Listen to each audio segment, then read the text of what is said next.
Hello everyone and welcome to Module 9 Video 2. In this video we're going to be talking about the Anglo-Saxon and the Scandinavian festivals, what the lore, what the sources actually say about them, so that we've got a good foundation of what is true and accurate when it comes to these festivals, and then we can use that as inspiration for creating our own festivals. Okay, so let's talk about first the Anglo-Saxon festivals. So I'm going to read you this quote by Bede. Okay, it's quite a long quote, but it sums up the calendar of the Anglo-Saxons.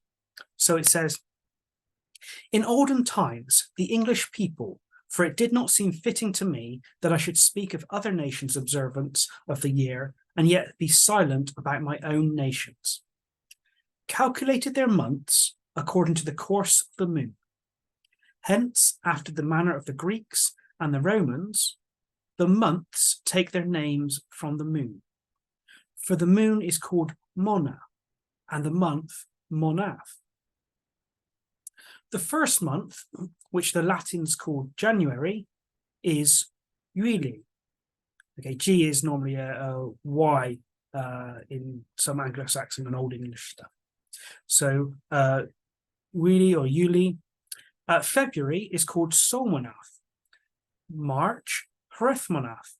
April, Eostromonath. May, Thrimilchi. June, Litha. July, also Litha. August, Weodmonath.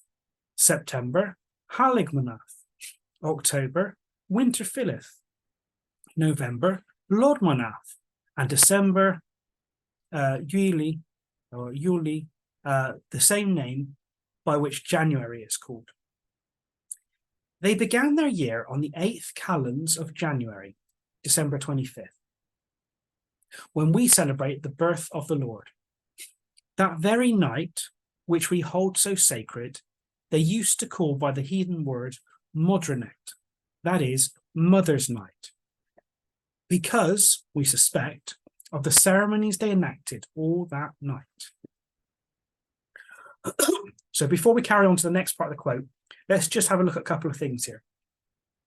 Firstly, we said they calculate their months by the course of the moon. The moon is called Mona. Okay, in Scandinavian it's Mani, the god of the moon. In Anglo-Saxon it's Mona, the god of the moon, and that's from where the month word Monath comes from.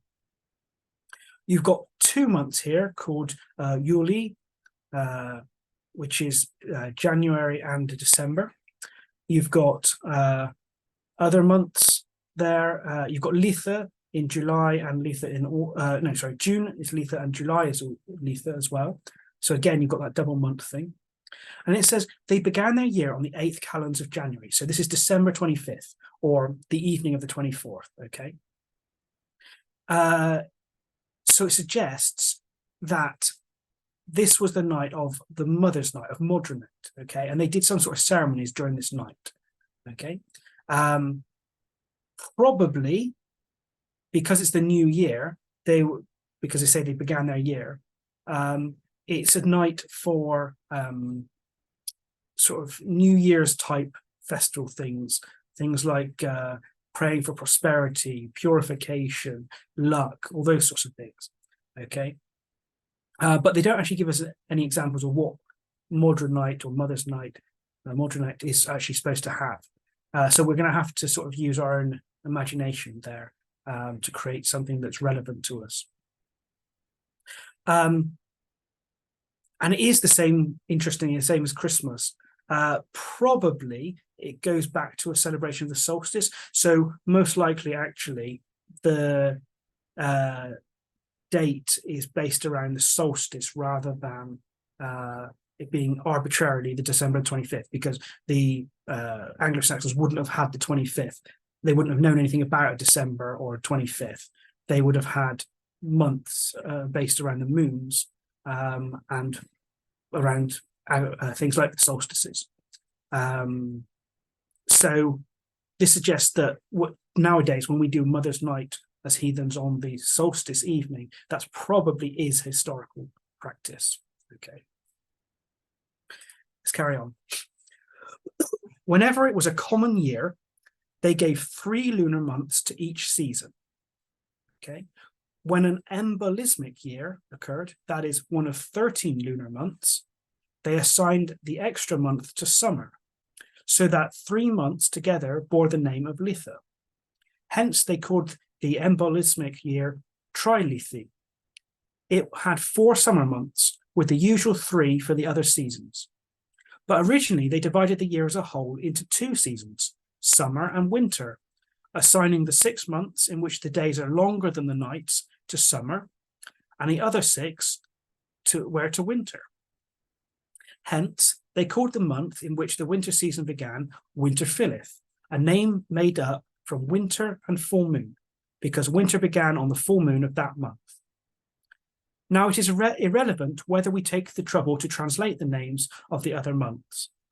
The months of Yuli derive their name from the day when the sun turns back and begins to increase, because one of these months precedes this day and the other follows. So what are we saying here? So he's saying, firstly, that they have 4 seasons, but originally they only had the 2. So originally they had the summer and winter, and then now he's saying they actually have 4, and they have 3 lunar months for each season. So depends on when the moon is, but you get your spring, your summer, your autumn, your winter. And when there's 13 lunar months, so 13 moons, they have this extra month in the summer, okay? And they have the Litha, Erilitha, Afterilitha, and Trilitha, the 3rd Litha, okay? And they divide those 2 seasons by when the days are longer than the night, so that's the sort of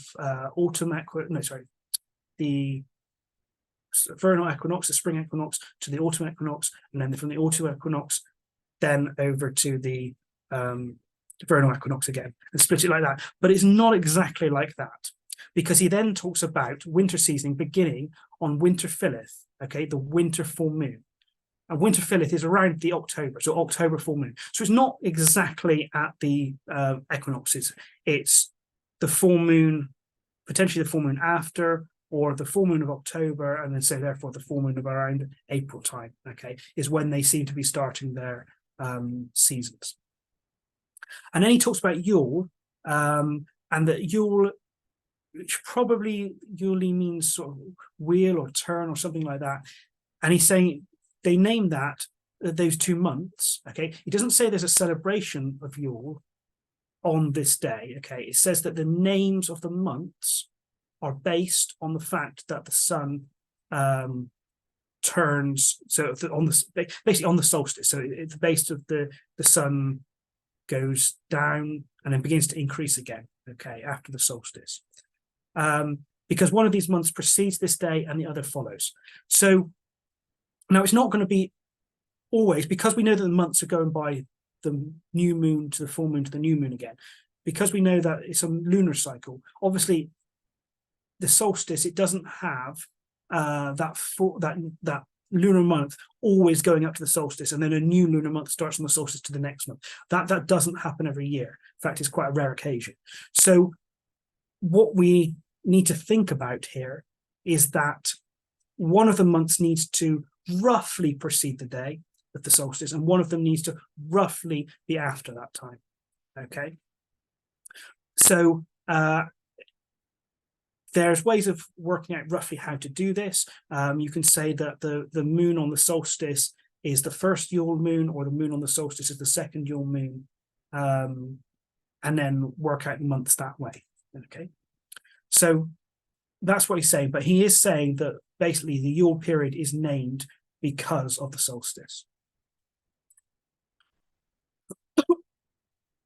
Now, Solmonath, so now we're going to go through the names, basically what they mean and stuff. Solmonath can be called month of cakes. Okay, this is sort of roughly February, which they offer to their gods at this time. Harethmonath is named for their goddess Haretha, to whom they sacrifice at this time. Eostermonath has a name which is now translated as Paschal month. So Paschal is the Latin way of talking about the Christian Easter celebration. and which was once called after a goddess of theirs named Aostra, in whose honor feasts were held in that month. Okay, so there's a goddess called Aostra, and a feast held in her honor in April, in the Aostra month. Now they designate the Paschal season by her name, okay, calling the joys of the new rite by the time-honored name of the old observance.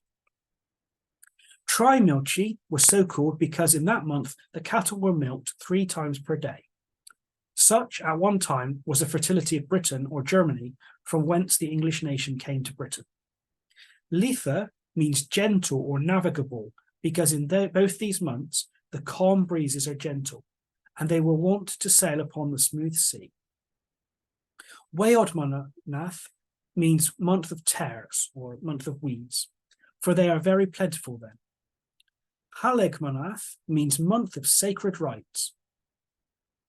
Actually, it's not Halegmanath, it's Halamonath, okay, like the G is a Y, Hale, holy, basically, holy month, month of sacred rites. Winter Philith can be called by the invented composite name Winter Full. Blodmanath is month of immolations, for then the cattle which were to be slaughtered were consecrated to their gods. Okay, so we've got some ideas of what to do in these particular celebrations now as well, in these months. So we've got Salmonath, you've got cakes you can make and put in the ground. You've got Hrethmonath, where you can honor the goddess Hretha. Aostramonath, when there's feast to Aostra. There's Trimilchi, which is a month when the cattle were milked 3 times. Litha, as we said, is about gentle, navigable, when they would go out on the sea. Weodmanath is the weeding month. Halegmanath is the month of sacred rites, so that's a holy month. So there's some sort of sacred festivals and rituals to the gods in September, basically. Winter Philith, that's the winter full moon. Blodmanath, the month of immolations, or the month again of they slaughter their cattle that they didn't expect to live through the winter. So it was sort of blood month, really, sacrifice month. And obviously they consecrate those sacrifices to the gods when they did that. Okay, so that is the quote by Bede, okay, about the Anglo-Saxon calendar. Okay, so very quickly, let's sum up what we know from that. The moon is key. Okay, the celebrations are on the full moons, according to Bede and according to Germania. Salmonath has cakes given to the gods. This is similar to the Ackerbot Anglo-Saxon field remedy charm, where things are put into the ground to encourage the fields to be plentiful, particularly if they're not producing very well. And you could adopt the Anglo-Saxon Ackerbot charm, although it's got some Christianization stuff in it. It's also got prayers to Mother Earth and things like that. To a ritual, you could use it as a ritual for February. You've got Hrethmonath, which is celebration of the goddess Hretha. You've got Aostra, which is the feast of the goddess Aostra. And the idea of the name Easter actually comes from this goddess. Although the festival doesn't, the Christian festival, that's the Passover, the Paschal festival, which goes back into Jewish and Roman times, okay, and it comes through there.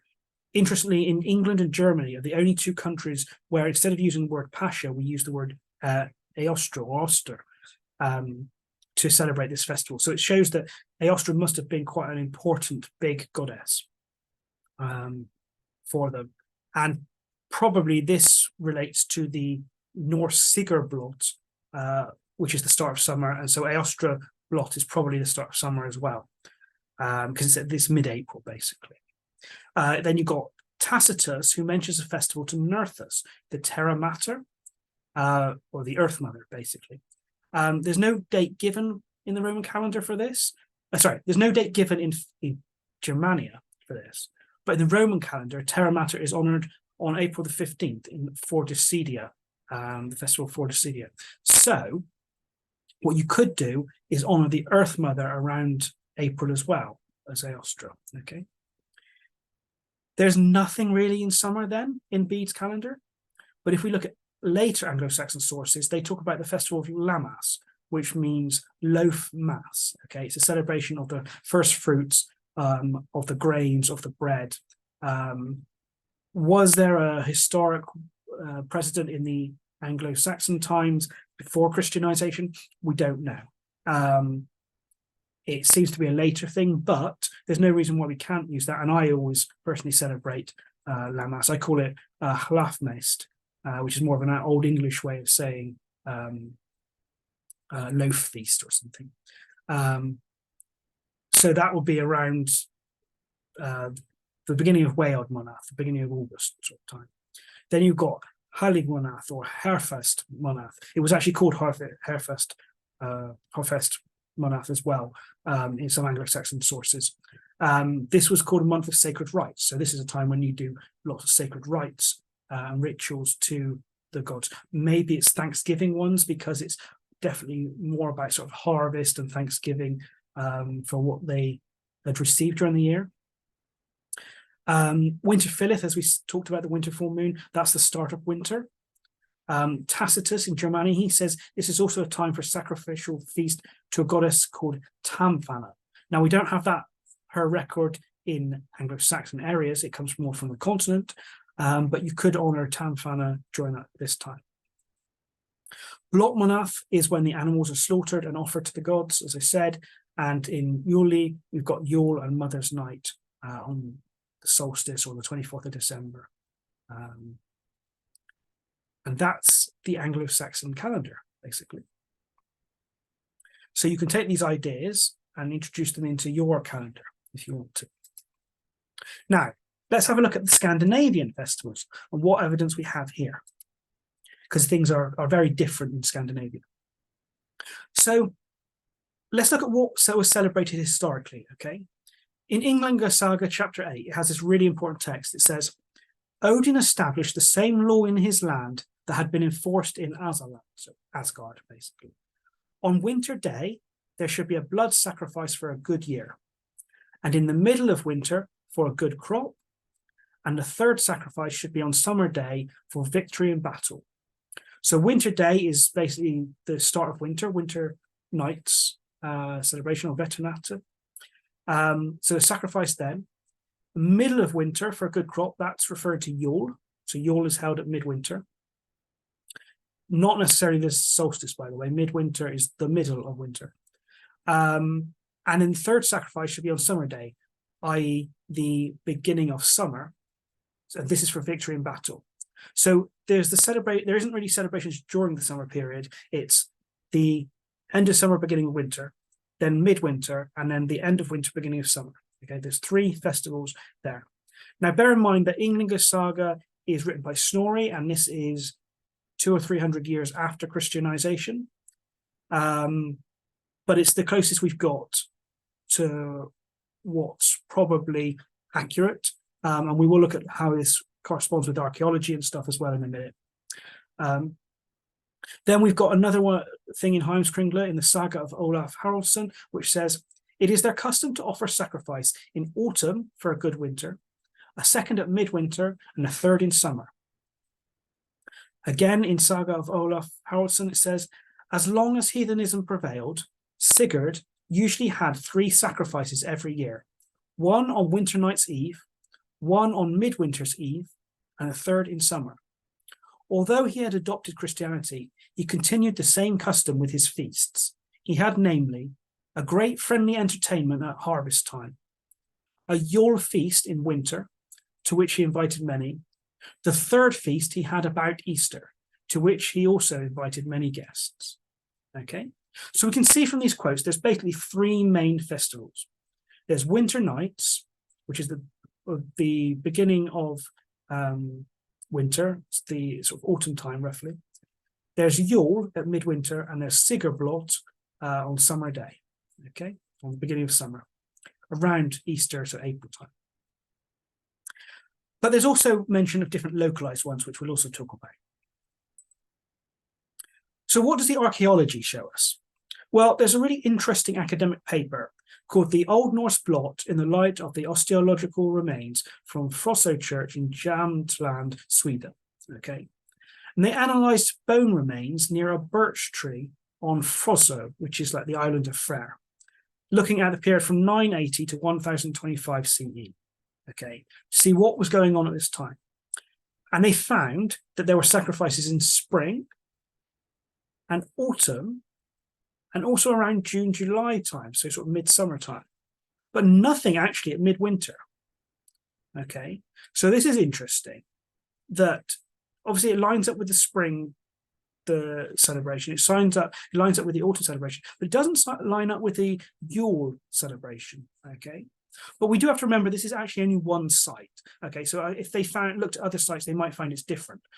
But what we can see from historical archaeological sources is that there were sacrifices made at a tree in spring, in autumn, and in midsummer, but nothing at midwinter. Okay. There is a link to this paper if you want to read it at the end of all the videos. Okay. So keep that in mind as we go forward. So I'm going to look at what does the text say about each of those specific 3 festivals. Okay, starting with Winter Nights, and then we'll go on to Yule and Sigurblot. So Winter Nights, what do we have? Gisli Saga. And now the summer slips away, and the first winter night was nigh at hand. Gisli made a feast, and bade his friends to it. He wished to have a gathering, and so to welcome both the winter and his friends. Thorgrim meant to have a harvest feast on the first night of winter, and to sacrifice to Frey. In autumn, the news was brought to King Olaf that the Bonds had had a great feast on the first winter day's eve, at which there was a numerous attendance and much drinking. And it was told the kind that all the remembrance cups to the Asas, or old gods, were blessed according to the old heathen forms. And it was added that cattle and horses had been slain, and the altars sprinkled with their blood, and the sacrifices accompanied with the prayer that was made to obtain good seasons. In Linga Saga, on winter day, there should be a blood sacrifice for a good year. In Viga Glum Saga, at the commencement of winter, there was a feast prepared and a sacrifice to the Disir, in which observants all were expected to take part. So what do we got here? We've got talk of a feast to welcome winter. Lots of people gather. It's a harvest feast on the first night of winter, and a sacrifice is to Frey. There is remembrance cups to the gods. There are sacrifices, and the altar sprinkled with the blood. There's special prayers for good seasons, so again, harvest related, and for a good year. And there was also a sacrifice to the Disir. Okay, so these are various different things that you find: feasts, sacrifices, prayers, drinking that's going on. Okay. Egil Saga 44 also mentions an autumnal festival in Norway, which is called a Disseblot. Okay, this is from Simek in the Dictionary of Northern Mythology. So we said about offering to the Disir, now we've got a Disseblot festival. Egil Saga basically says, Bard had prepared a feast for him because a sacrifice was being made to the Disir. It was a splendid feast with plenty to drink. Many toasts were drunk, each involving a whole ale horn. Okay, so they're drinking ale and toast and sacrificing to the Disir and having a feast. In Thidrandr Thatarog Thorhols, you have these dark Disir that arrive at the Winter Night's feast, and they kill Thidrandi. Basically, he's told not to go outside on winter nights, and then he does because he hears a knock at the door, and so the dark Disir are there and they kill him, basically. This is also a time when you've got something called Alphablot, or the sacrifice to the elves. But interestingly, it's only mentioned for Sweden. Okay, so this is more of a local festival by the sounds of it. It may have been held at the same time. All we actually know is it was held in autumn. Okay, we don't know exactly when in autumn, but it may have been held at the same time. And what happens is a Christian goes to this homestead. In fact, he goes to several homesteads, and each time he's told that he's not allowed to enter, which is weird because in that culture, you are expected to always invite guests in, so and be hospitable. But in this single case, people don't do it. Okay, they say that they're not allowed to because they're afraid of Odin's wrath, and that they're celebrating a sacrifice to the Alfar, to the elves. Okay, and interesting, elves are associated with the fair and the harvest, just like we saw in the last slide there. This being about a harvest feast and the sacrifice to Freyr. So that's something else that can happen at this time. In Eyrbyggja's saga, it talks about leikmot, which are sporting contests or games that were held in Iceland at this time. In the Volsithatter, it talks about the worship of a horse phallus in honor of the Mornir, which are like female giants. So again, female Disir, female giants being honored at this time, as well as the elves and the Alfar. You've got the Inlinga saga, which talks about harvest festivals held in autumn due to a famine. So to try and so sacrifices to try and get the famine to go and bring prosperity back. In Vala Lujot's saga, you have a wedding being celebrated on winter nights. And you see that actually often at all the different festivals, the 3 festivals, they often use those as times for weddings. The Norwegian Gulafeng law says it's the time to pray for Ars och Frithr, good harvest and peace. Okay. And a couple of sagas mentioned the 3rd winter night, which is Jobsvikinga saga and Vala Lujot's saga. So here we have, again, it's feasts, it's sacrifices. This time it's to the Disir, but it also potentially is to the Alfar and to Freyr for harvest. You've got games, you've got sacrifices, you've got weddings, and you've got prayers specifically for Ars og Frithr, the good harvest and peace. And it mentions the 3rd winter night, suggesting that this is a 3-day festival, okay, which would fit in with it being a full moon, because full moons tend to be for 3 days. So it'd be a 3-day full moon festival, okay, which started off winter. So, to bring all that together, what have we found here? For winter nights, it's a harvest celebration. It's celebrating the start of winter and welcoming winter in. It's got sacrifices and prayers for a good season or a good year. It's got feasting. It's got drinking, which include toasts to the gods. Freyr was honoured, as potentially were the elves. There was a sacrifice to the Disir as well. Friends were invited, so it was like a communal thing. There was entertainment, there were games and contests, and there were weddings. Okay, so there's all these different things that seem to have occurred around winter nights. So you can take these ideas, or if you do a winter night celebration, bring them into your winter night celebration. Okay.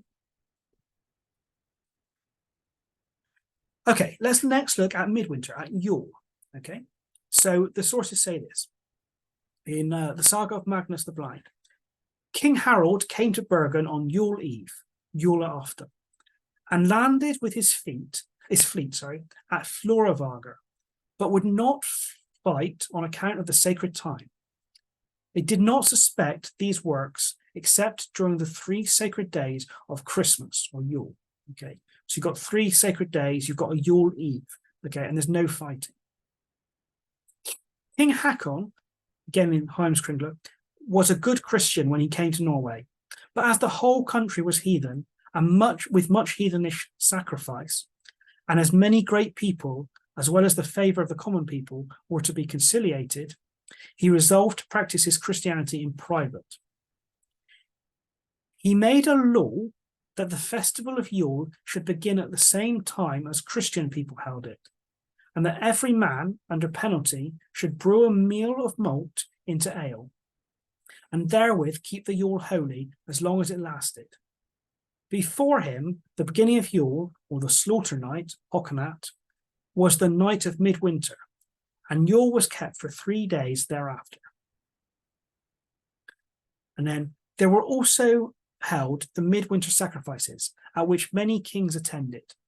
One year at midwinter, there was a great assembly of people at Uppsala, and the king Ingvar had also come there with his sons.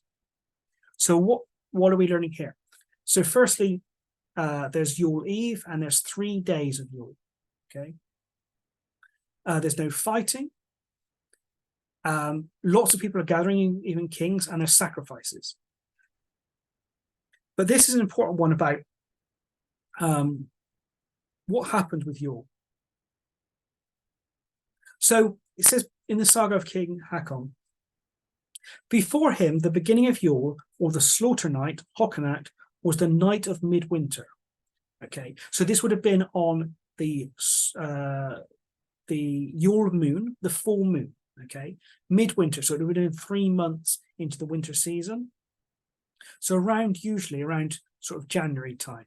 Okay, and 14th of January is actually called Håkanact in some sources. So 14th of January. It says, and Yule's kept 3 days thereafter. So Yule is, again, a 3-day celebration. But it also says King Hakon made a law that they should, they basically moved the festival of Yule from January to the December 25th. Okay, so they're celebrating at the same time as Christians. Okay, and that's why Christians call the Christmas celebration Yule sometimes. Okay, because he's basically combined the two together. And interesting, he says that they have to brew a meal of malt into ale. So again, there's a lot of these feasting and drinking celebrations. So we can see those things. Let's carry on. King Halfdan was at a Yule feast in Hadeland, where a wonderful thing happened one Yule evening. When the great number of guests assembled were going to sit down to the table, all the meat and all the ale disappeared from the table. There was a great sacrifice in the middle of winter, at which they sacrificed offerings for peace and a good season. King Hakon kept Yule at Throndheim, and Earl Sigurd handmade a feast for him at Hlauder. The night of the first day of Yule, the Earl's wife, Berglejot, was brought to a bed of a boy child, which afterwards King Hakon poured water over and gave him his own name. Earl Svein was at that time far up in the Throndheim fjord at Steinkirk, which at that time was a merchant town, and they was there preparing for the Yule festival. And this year the king held a great Yule feast, to which he invited many great bonds. So again, we've got Yule feasts happening. We've got sacrifices and offerings for peace and a good season. We've got this pouring of water over a child that's been born. This is you'll see in the next module, a way of to do with a baby naming, childbirth ceremonies, basically. And again, Yule feast, lots of people are being invited. Okay. And in the first bit there, it talks about something magical happening, the meat and the ale disappearing from the table. So it shows that the meat and ale were part of this Yule feast. Okay. This winter, Eyvind was at the Yule feast of the king and received goodly gifts from him. Brynjolf Ulfalda was also with the king, and he received a Yule present from the king of a gold-mounted sword and also a farm. The king made the same accusation against the bonds, that they held a midwinter sacrifice. Olva replies that this accusation against the bonds was false. We had, said he, Yule feasts and drinking feasts wide around in the districts. There was a great Yule feast and ale drinking, to which each brought his own liquor, for there were many peasants in the village who all drank in company together at Yule. And they were to sacrifice a boar on the Sonnerblot. On Yule Eve, the Sonner boar was led into the hall before the king. Then people laid their hands on its bristles and made vows.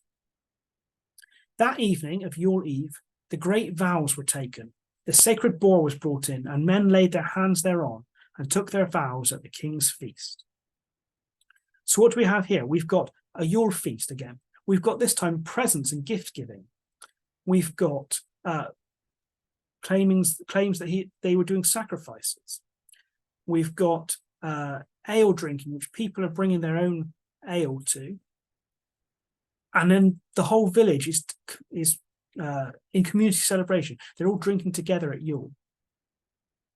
And then there's a sacrifice of a boar, but first people are laying their hands on that boar and making vows, a bit like New Year's resolutions type thing.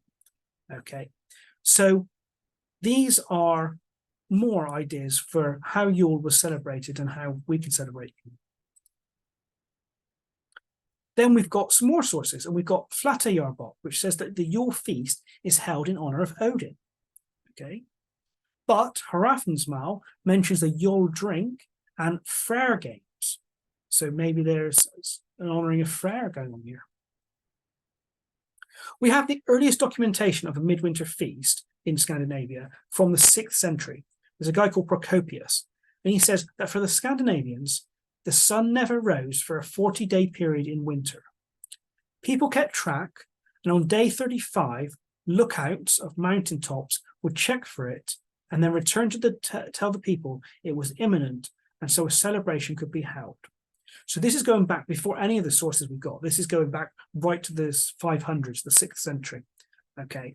And this is saying that the Scandinavians were actually honoring not so much the solstice, but the return of the sun. Okay, the day when it comes back into view, and they no longer have their 40 days of just darkness, basically. So when the light's coming back, that's when people were celebrating. Rune Rasmussen, the religious historian, he says, in the deep valleys of Norway, there would often be a specific day when the sun became visible over the mountains, and on that day, offerings would be given to the sun. For example, butter would be smeared on the outer walls of houses when the circle of the sun was fully visible. Northern Norwegians greeted the returning sun by drinking a glass of wine and throwing a bit of it into the wind. So here we've got probably actually more later folk tales of what happens and folk practices. But this is saying that, again, it's about celebration of the sun's return. Okay, they're offering to the sun with butter or with wine. Okay. Then in modern Iceland, you've got Solar Dagurinn, okay, the day of the sun. This is when, again, the first day the sun is visible after the winter darkness. And it's celebrated this time with sun coffee and crepes, so like pancake type things. And poets composed poems to celebrate the sun's return. Okay, so clearly, although this is not necessarily called Yule, okay, this period includes a particular celebration of the sun's return. Okay, so you can include that within your celebrations. So what have we got? We've got Yule as a midwinter celebration. It's around January time rather than December. In most cases, you've got feasting, you've got no work being allowed, you've got sacrifices going on, lots and lots of drinking, you've got a baby naming ceremony, you've got lots of people gathering together, you've got sacrifices again for peace and a good season, you've got gift giving, you've got hands being laid on a boar and vows made. It's a bit like modern New Year's resolutions. You could honor Odin or Freyr. You've got Freyr games. Okay, so these are all different sorts of things you could include in a Yule celebration. Okay, let's talk. So I've hinted a couple of times now about Yule not being in December, actually being in January. So let's look at what the evidence says about the dating of Yule. Okay, so the word Yule is found in all Germanic languages. And it's in fact the only holiday that's attested in the Gothic language. And as we've said before, it's probably related to the word wheel, okay, and turning, okay. But Yule was not at the solstice in Scandinavia. It's at midwinter. And midwinter is not the solstice, okay. If we look at the sort of October, November, December, October to November, November to December, December to January, and then January to February, February to March, March to April. That was the 6 months of winter, which means the middle is going to be in around January time. It was dated to Hokanut, which is mid-January. In fact, often called the 14th of January. Sweden now, though, it does refer to the winter solstice as Hokanut. So things change through the centuries, okay?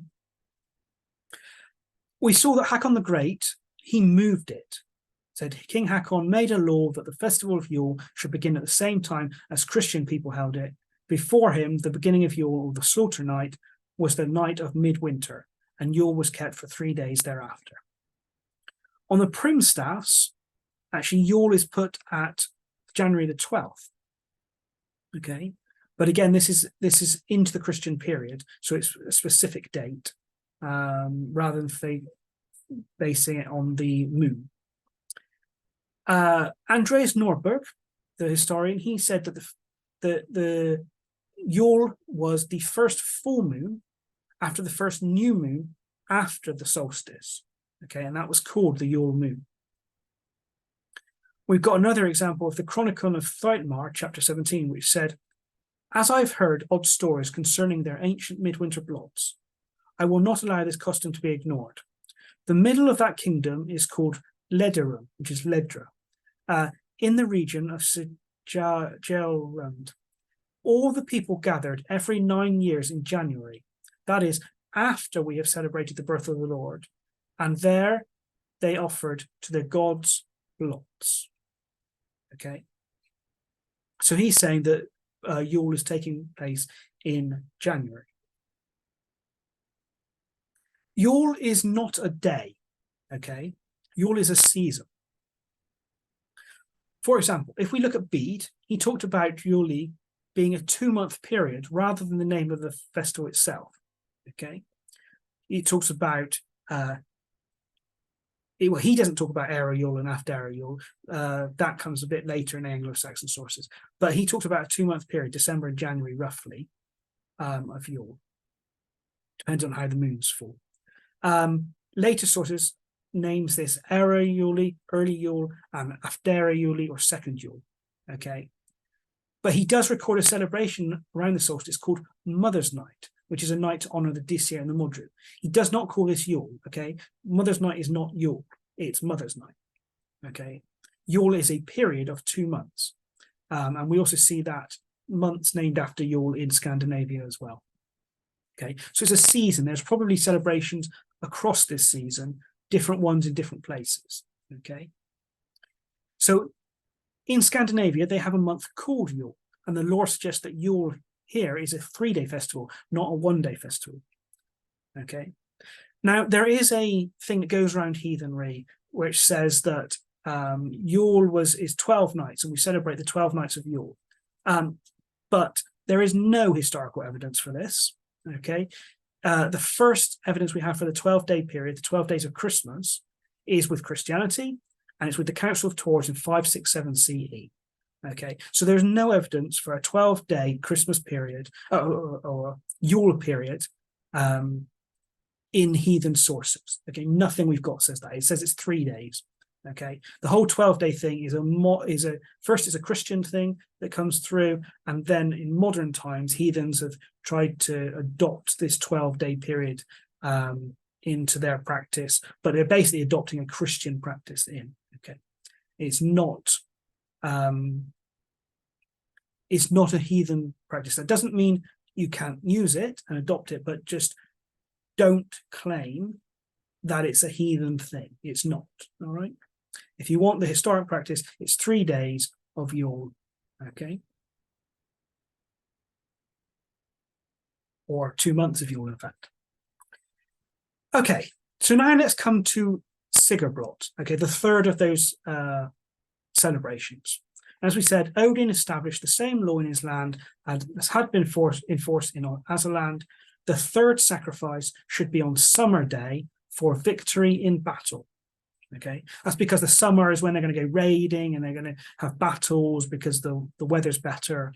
They can sail and all that sort of stuff. So they're going to want a victory. So they're using this summer day as a time to pray for victory, basically. So summer day is the first day of summer, and it's probably on the full moon around Easter time, okay, around April. And so speculation, but probably the Anglo-Saxon Aostra feast was probably the same day, okay. It was held before they went raiding because, as I said, the summer seas are calmer. It's better for travel. It's better for raids. So they're wanting victory, and sort of even for trading and merchants, they maybe wanted victory in terms of being able to sell to their customers lots. So it's not just about war. It's about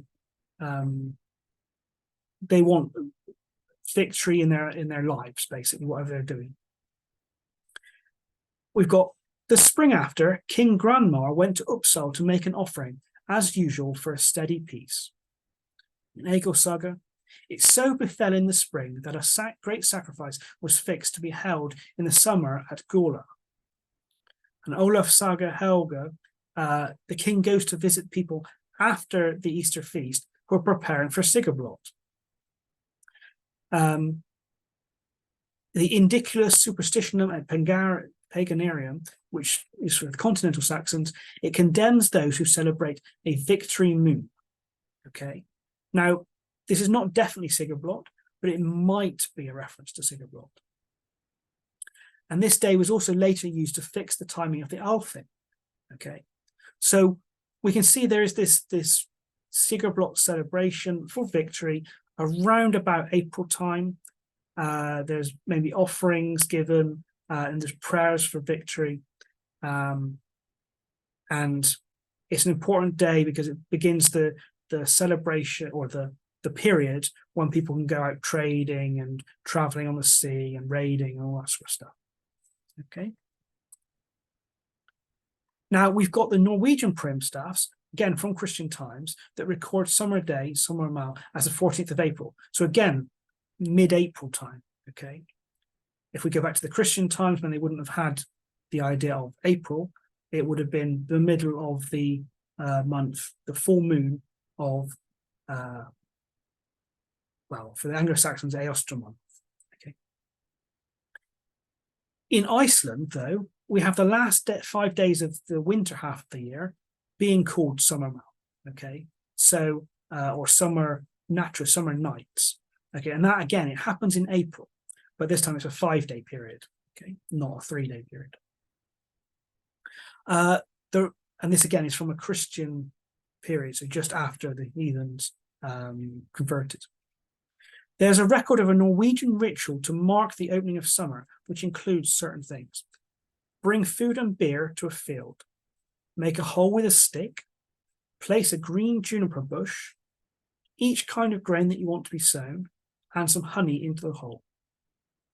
Kneel and pray, and then share a meal and pass a toasting bowl of alcohol around. And as the bowl is passed around, you pray in silence and lift it into the air along with the food. Okay, so that's a sort of idea for a way you could celebrate. That's a folk tradition you could use. So what do we know? Sigablot is the start of summer. There is a sacrifice for victory in battle or trade and raiding, and for peace. Maybe it's also a victory of summer over winter. Okay, so we've got like later May Day rituals which have a battle between this king and this queen, or these two kings of summer and winter. Okay, so maybe it's a victory also of summer over winter. And we see lots of feasting, okay, going on. So there's not a massive amount of information actually about Sigablot, but this is what we do have about it, okay? And you can use a lot of the sort of ideas from the Winter Nights and Yule and bring that into Sigablot as well. So those are your 3 main festivals, okay, that we find in the sources. And we can sum them all up the way they were celebrated like this. There were sacrifices. There was feasting. There was gathering with family and friends, but sometimes there's also private household affairs, such as the Alphablot. There was drinking or sumbel, okay, as we talked about in the ritual module. There were remembrance cups. There were honouring of various gods, the Alpha or the Disir. There were prayers. These festivals were 3 days long. There's no work or fighting being allowed. You could do rites of passage at this time, like weddings or baby naming. There was gift giving. There was making of oaths, and there was games and entertainment. So you can take all those things, okay, and you can add them into your celebrations of Winter Nights, Yule, and Sigerblot, okay? This is the ways that we have in the records of how they celebrated these things. We don't have the exact details, but those are a lot of the details that we can use in our celebrations. Okay, so I'm going to stop this video here, and in the next video, we're going to have a look at some other seasonal festivals, okay, that we can maybe adopt into our calendar for our own specific personal heathen practice.